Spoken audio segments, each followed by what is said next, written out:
Espoir en baissée de rideau là. Ouais. Les espoirs de Perpignan qui reçoivent les espoirs de Clermont. Beaucoup de jeunes joueurs de qualité dans ces deux équipes-là qui ont fait un beau championnat l'an passé. Même si c'est Brive qui a gagné le championnat espoir.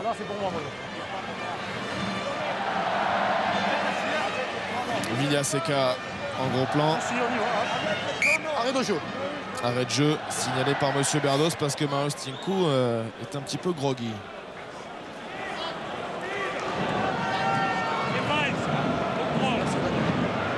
Je pense que pour Jacques Brunel, Il y a David qui va jouer. il donne une dernière recommandation. Oui, ils vont jouer. Ce match l'a rassuré un peu davantage encore parce qu'il y a eu de belles actions, il y a eu des moments de générosité très très bons, mais ce n'est pas encore ce match référence certainement qu'ils attendent avec une qualité plus grande encore.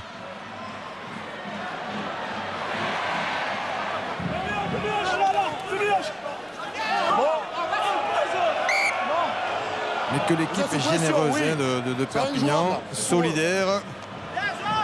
Et on le voit quand ils n'ont plus le ballon pour défendre sa ligne. Perpignan donne tout. 30 secondes à jouer encore dans cette partie. Perpignan tient son succès, 19-3. Première manche des retrouvailles cette année entre les deux clubs. 3 essais pour l'instant, le bonus offensif est dans les mains des Catalans. Radoslajevic à l'introduction.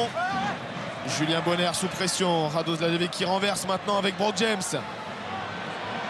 Bye. En avant de Brent Russell. Possible qu'il... c'est fini. Et il n'a pas attendu la sirène parce qu'elle va arriver maintenant, la sirène, à Perpignan. Un petit peu d'avance pour Monsieur Berdos. Et c'est Perpignan qui s'impose pour ses retrouvailles face à Clermont. 19-3, le bonus offensif dans les mains des champions de France.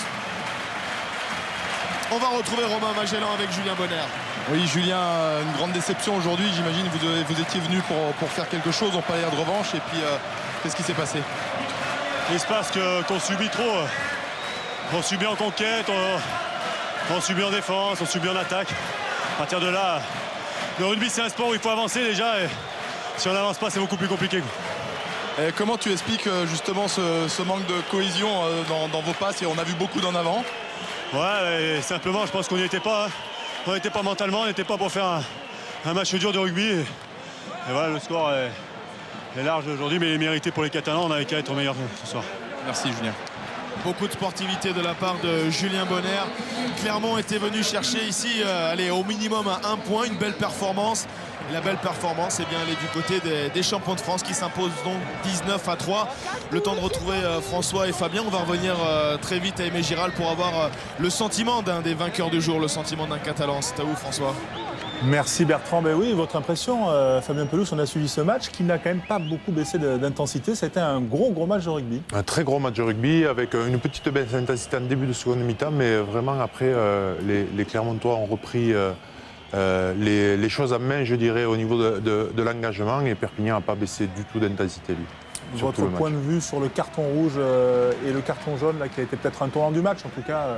Oh, ça n'a pas été le tournant du match, mais c'est vrai que ça paraît un peu dur pour Cudmore, dans la mesure où le plaquage en retardement était quand même un petit peu litigieux. Et ensuite, sur les échauffourées, je crois qu'il faut être quand même 2 pour se battre. Donc voilà, il fallait peut-être équilibrer les sentences. Voilà, il faut être 2 également pour faire un bon commentaire. C'était le cas de Bertrand Guillemin et Philippe Sella, monsieur 111 sélection. Nous avons ici 118 sur le plateau, 111 avec vous Bertrand, et on vous retrouve pour retrouver les vainqueurs. Les vainqueurs avec Romain Magellan. Vous avez assisté au petit discours des Catalans qui ont fêté le retour de Steve Meyer. On a entreaperçu également Maxime Mermoz blessé, mais c'est plutôt l'auteur du 3e essai, l'auteur du point de bonus offensif que Romain Magellan a choisi de rattraper, c'est Julien Candelon. Oui, Julien, félicité par ses collègues pour son essai. Donc un match plein pour vous aujourd'hui. Défense, une grosse mêlée et puis une satisfaction, un essai personnel. Mais ouais, c'était un match piège, je dirais, parce qu'on savait qu'on allait affronter une équipe de Clermont revancharde et c'était le premier. Donc en ce moment, on est irrégulier. on arrive à accélérer uniquement face au gros et c'est un petit peu dommage parce que quand on voit ce qu'on est capable de produire, l'entame qu'on fait aujourd'hui, si on peut jouer tous les week-ends comme ça, c'est excellent. Donc c'est vraiment une belle après-midi parce que c'est une bande de potes là, et qui réalise quelque chose de super. C'est pas une finalité, mais il faut qu'on s'en serve pour la suite.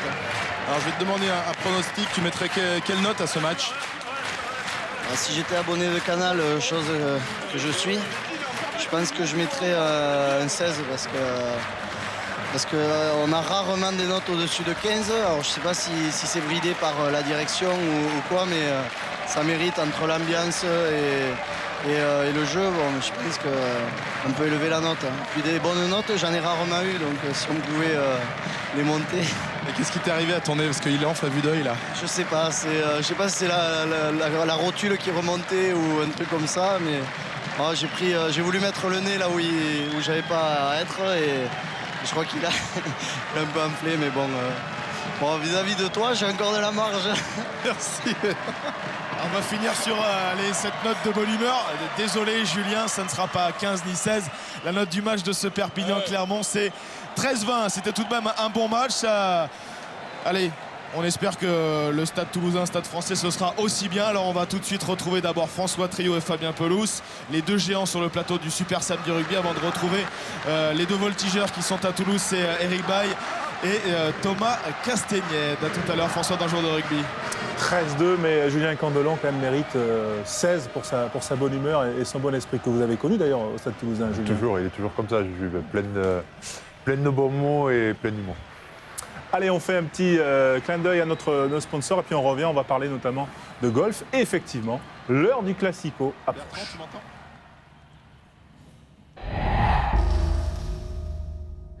Avec Orange World, retrouvez les meilleurs essais du Top 14 Orange.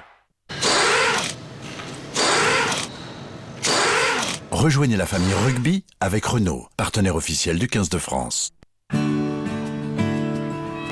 À la banque et sur tous les terrains, on est là pour promouvoir l'esprit rugby.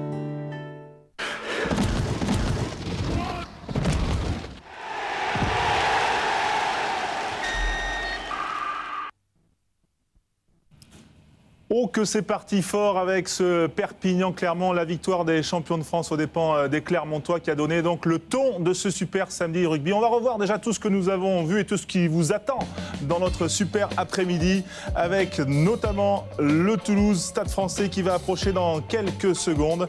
Et puis bien sûr, jour de rugby, tout sur la 8e journée du Top 14, toutes les affiches et surtout, regardez, c'est l'événement, les débuts dans le Top 14 de François Stein. Il est rentré sur le terrain, c'était à la 50e minute contre Montpellier. Nous développerons tout ça dans jour de rugby, donc à l'issue du match Toulouse-Stade Français. Mais pour l'heure, c'est aussi notre fil rouge. Golf et rugby font bon ménage ce week-end et ce samedi dans ce super samedi rugby. Nous partons à Saint-Nom pour notre deuxième point avec Christian Ledan, le Vivendi Trophy, on le dit, première édition. C'est un match par équipe entre les Européens britanniques et les Européens continentaux.